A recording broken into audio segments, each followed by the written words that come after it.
This summer, my wife and I rented a cabin on the Villa V Odyssey and took an epic 17-night cruise across the Pacific to Hawaii. Was it worth it? How was it?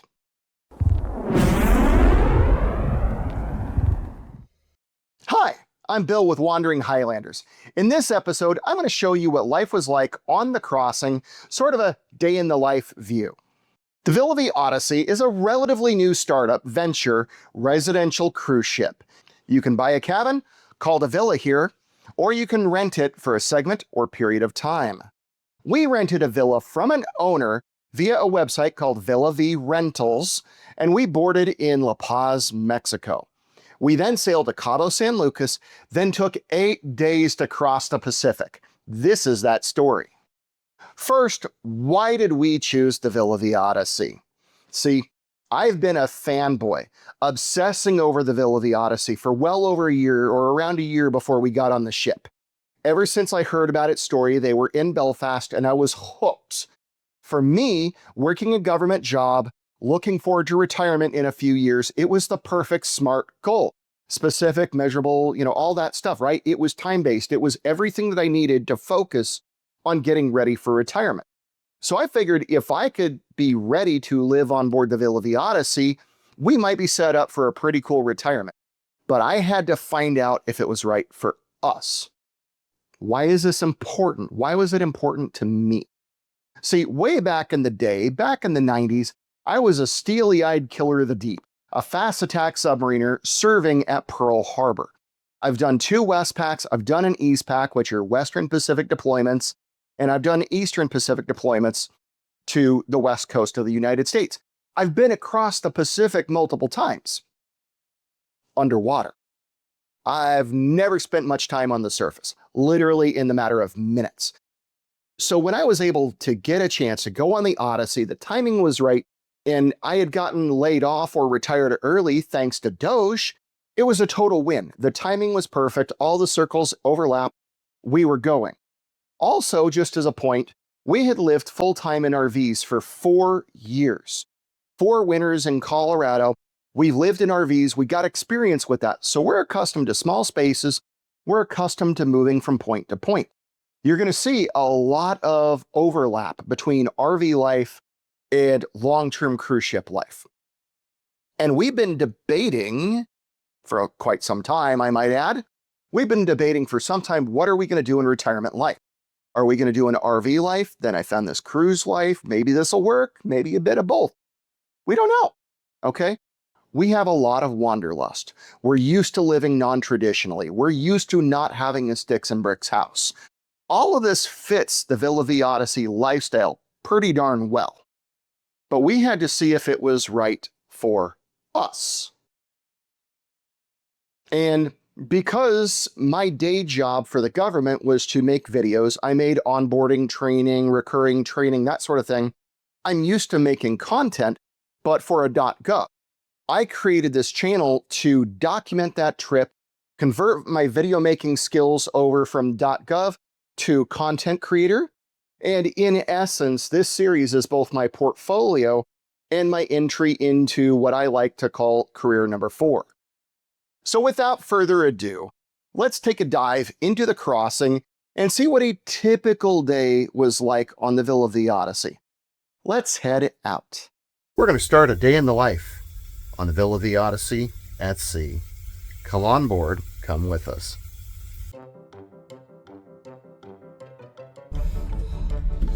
I've accomplished a 121 while eating healthy here and eating well.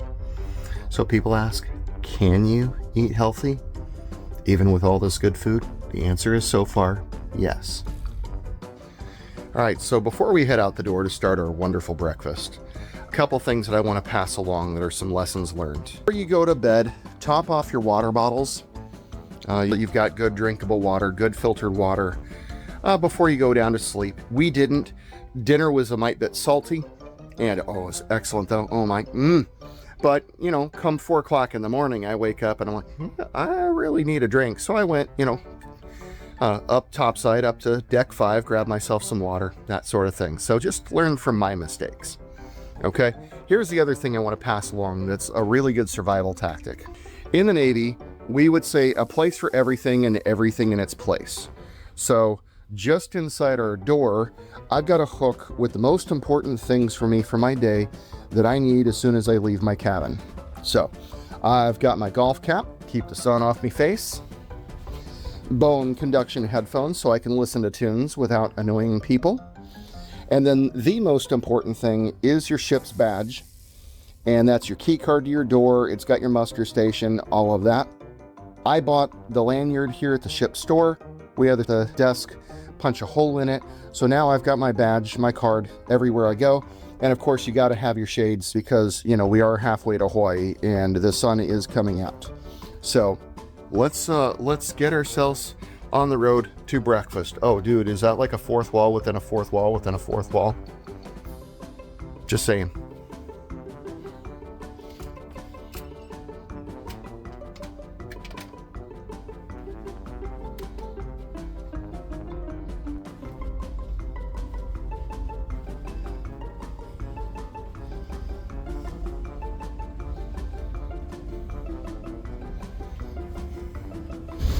We're here. We're going to, not the Thistle, we're going to the Palms Cafe, Deck 6.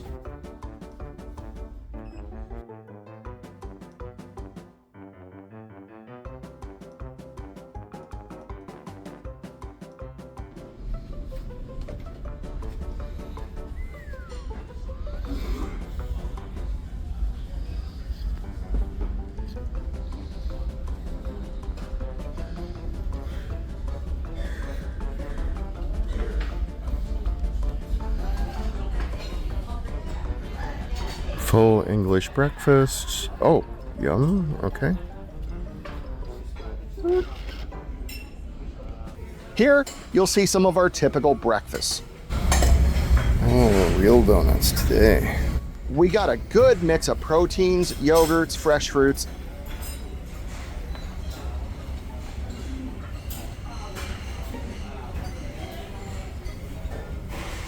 Definitely a good yogurt selection this morning. Very nice. All the protein you could want. Walang meat, all vegetable, extra.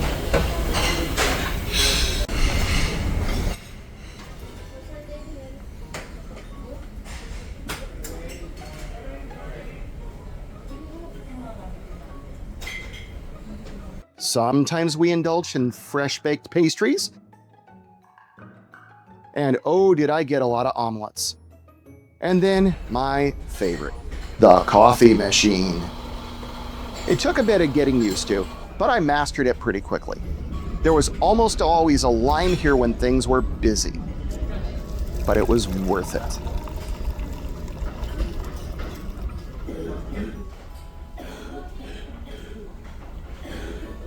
Good morning.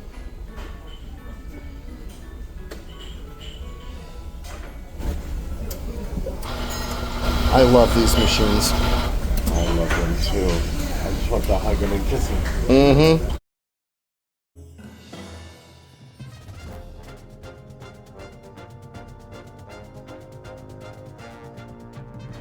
And wave for the camera.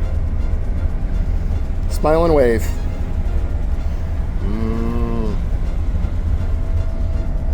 After breakfast, we usually headed back to our cabin. Mrs. Wandering Highlanders would rest or read, and I would do a bit of editing.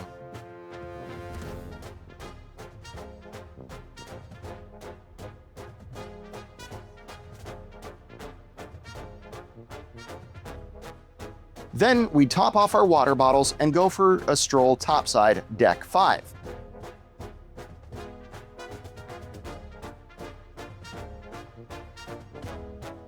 Four laps equaled 1 mile. We got a lot of steps in, and we absolutely relished the views of the ocean and sky. And as a former bubblehead, this was super special, actually seeing the Pacific from above. It got quite breezy topside at times, and we loved it. So here we are on the Villa V Odyssey, day 4 of the crossing, and the sun has come out and it is glorious. Come with us and enjoy the journey. And then, all too quickly, it was lunchtime.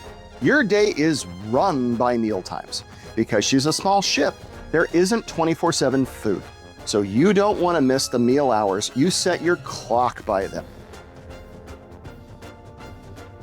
But always some good food, good breads. I absolutely adore the salad bar. We've done that every meal. This Thai cucumber salad is just to die for. Spectacular. Cheese selection, cold cuts. We have a lentil soup with carrot, grilled mahi-mahi with lemon butter, stuffed chicken breast with spinach and cheese, baked potato, braised beef flank steak with natural gravy. Oh, glorious. And then you have your pasta bar. So here's the healthy section: tofu, stir fry, garlic rice, cauliflower, zucchini, mahi-mahi. So this is all no salts. So you really get great options. This is the healthy zone. Now, something called Maja Blanca, no sugar added. Swiss rolls, Sans Rival, that is a pistachio. There's always a couple ice creams. A few more absolutely tasty things and some fruit. Mealtimes were great for meeting new folks and making friends. Everyone had a story to tell. We got to know the craft lady, Yvonne, and the pianist, Anna, very well. We also got to know other residents. After lunch, we did a bit of unwinding in our cabin. You could also check out events in the gym. There was always something going on from early morning to late afternoon. There's personal training available for a cost, and there were tons of events throughout the day. For us, we loved going out to the pool deck, weather permitting, and also during the daytime, they offered port briefs to talk about the upcoming ports, activities, events, the culture where we were going, etc. Because the Odyssey is a residential cruise ship, they don't really set up excursions, not in the traditional way. Residents arrange things via their WhatsApp messenger, and they find people that are doing the same type of things that they're interested in doing. This ship is definitely more for the seasoned traveler group and less for the group of people that want everything set up for them and arranged for them. You have to be self-sufficient, adventurous, or you have to be willing to make friends with the people on the boat who thrive on organizing off-ship excursions. There is always a discussion going about the next excursions. Residents also did a multi-day trivia contest. We didn't participate, but we watched it a couple times. It was pretty cool and neat to see what the residents were doing for themselves. Then, I tried to find a place to relax. The Morning Light Lounge is their equivalent to a living room. I missed my recliner. I missed a sectional couch. I talk about that in another video. Like I said, it's really tough to find comfortable chairs. We're very much of a casual lifestyle, and this is more of a pretty formal decor, less super casual.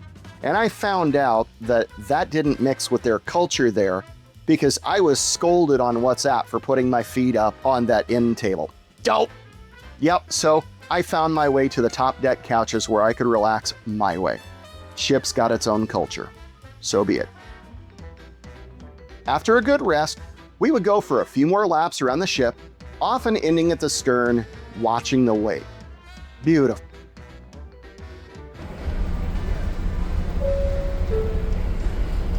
Attention, this is the bridge. In approximately 15 minutes' time, the resident emergency drill will take place. This drill is a requirement of maritime law and all residents are required to attend. For this drill, you are not required to bring your life jackets. All crew involved in this drill, please be in position in 10 minutes' time. In approximately 20 minutes' time, the general emergency alarm will be sounded for exercise purposes, and all residents are required to muster at their designated muster station. Sometimes you had training drills or muster drills. This was due to the fact that Hawaii was the Villa Vie Odyssey's first port in the United States, and they needed to be prepared for the inspections. After that, more walking and talking and catching up on emails. For us, a lot of times we'd head up to the observatory or just walk the ship for fresh air and sea views. Then all of a sudden, it was dinner time. Woohoo! A couple of times, longtime residents invited us to join them at their table at the sit-down restaurant, The Thistle. They were very gracious in welcoming us to the ship and to their world, to their community. We met a lot of fantastic and extremely interesting people, each with a wildly different story. But the baseline to all of that is everybody had a wanderlust, everybody had a love of adventure or risk. A lot of people were leaving stuff behind and just wanted to walk away from the world, and we got to hear all those great stories over dinners and mealtime. Personally, for us, we preferred the buffet over the Thistle, but the Thistle's great if you love getting your wine served properly, or if you like more of that white glove service with the tablecloth and very personal attention. The Thistle is for you. Me, I love the buffet. I could get as much fish, lamb, and steak as I wanted to, and I ate more of that than I have had in years, if not over the course of my lifetime. It was great. Also, the salads and the dessert were fantastic. Okay, good food. And of course, you have to enjoy the sunsets at sea. Again, the submariner in me, that's one of the main things I wanted to see. Sunrises and sunsets. Catch that from the ship. It was wonderful. For us, after dinner, Mrs. Wandering Highlander would go to our villa to decompress. She just needed that rest time and really needed to just unwind. Me, a little bit more social creature, which is weird. I headed to the Morning Light Lounge most nights and I listened to the live music with Anna. I'll do probably another video of that, but she was fantastic. She really made the evenings fun. Later on, we would go back up topside, walk it, and see the stars. Shortly before arriving in Hawaii, the ship did a dance party on the pool deck with a live band. Now, I would love to show you more of that, but I'll probably get copyright strikes for it, so just bear with me. There was a lot of fun to be had, and the band was pretty good. Also, the ship had two really large venues called the Coral Club and the Neptune Lounge. These were mostly unused while we were there. They were occasionally used for dancing lessons or singers, but I would say they were, for our time on board, very few must-see events. If you watch other YouTubers on board at different times, there are absolutely must-see events, but for us during that time frame, it was pretty meh. I'm not going to say it was a waste, but I really felt bad for the performers doing their things, and I would peek my head in, and there might be a handful of people, but they were still giving it all they were worth. Kudos for them. I think this was especially weird because when we were there, a lot of the regular residents had left the ship for personal reasons, being close to the United States. So there were a lot fewer people on board than what's normal for the Odyssey. Now, you might ask, Bill, where are the pool pictures? Where are the stories about sunbathing and hot tubbing and enjoying the sun up topside? Well, it just so happened that when we got on the ship, they were doing maintenance on the pools. The tile was pulling up all over the place, and the first contractors had done a pretty poor job. So the Odyssey crew had to strip it down and resurface both pools. If I recall correctly, we were able to occasionally use a pool, one of the pools, during the crossing, but it was actually quite chilly for the first few days after leaving Mexico, so it wouldn't have been as much fun then anyways. They tried blocking off one pool to work on it by creating a barrier so you could use the other pool. But at times there was too much wave action, so they just ended up draining both pools to get the job done. They did manage to get one pool finished when we were in Hawaii, and we used that every chance that we could get. Sadly, both hot tubs were also out of commission for the entire journey. I've heard from residents that they are working now, finally. Woo! One more example that the Villa V Odyssey is very much a startup operation on an older ship. You need to be prepared for that because that is a big part of who she is and what she is. See my other videos for that. Some things were out of commission with a lot of maintenance being done all over the ship. Also, they were preparing for the upcoming US Coast Guard inspection and other inspections. I give them credit, they really put a lot of effort into that. Kudos for them. So how was the experience? How was the crossing? How was our time on board? That really all depends on what you're looking for. Me? I wanted to see the ship, walk it, decide if it was a lifestyle for me. Fanboy Bill had to know if this is where I was supposed to be. I got my answers. Mrs. Wandering Highlander, she just wanted to unplug and decompress. She didn't care about the ship. This isn't her lifestyle. She's an RVer. She got what she needed. She got her decompression time. Me, I wanted to sample the culture, get a feel for the community, see what it was like. We all got that in spades. Here's what I can say. If you are looking for bling, luxury, casinos, fancy evening shows, you're going to be bored to tears. If you want a floating community, and that community takes your home, your villa, your residence, your home from port to port, you're probably going to like it here.